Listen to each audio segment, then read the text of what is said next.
Hi friends, అందరికీ దేవీ నవరాత్రుల శుభాకాంక్షలు. 7వ రోజు శ్రీ మహాచండీ దేవి అవతారంలో అమ్మవారు దర్శనమిస్తారు. ఈరోజు అమ్మవారికి పాయసం నైవేద్యంగా పెడతాము. సో పాయసం చేయడం కోసము నెయ్యి వేసుకొని, మీకు అవైలబుల్లో ఉన్నటువంటి డ్రై ఫ్రూట్స్ వేసుకొని వేయించుకొని తీసి పక్కన పెట్టేసుకోవాలి. సేమ్ అదే నెయ్యిలోనే ఒక స్మాల్ కప్పు సేమియా వేసుకొని దోరగా వేయించుకోవాలి.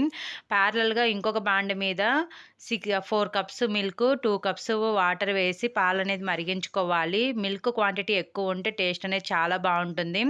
ఇలా బ్రౌన్ కలర్ వచ్చిన తర్వాత సేమియా అనేది మరుగుతున్న మిల్క్ పోసేసి సేమియా మొత్తం ఉడికిన తర్వాత ఒక కప్పు షుగర్ వేసుకొని మంచి ఫ్లేవర్ కోసము ఒక టేబుల్ స్పూన్ యాలకుల పొడి వేసుకొని దగ్గరకు వచ్చేంత వరకు ఉడికించుకున్న తర్వాత వేయించుకున్న డ్రై ఫ్రూట్స్ వేసుకొని అమ్మవారికి నైవేద్యంలాగా పెట్టవచ్చు. ఈ 9 రోజులు నైవేద్యాలు ఎలా చేసుకోవాలనేది మన ఛానల్లో లాంగ్ వీడియో ఉంది.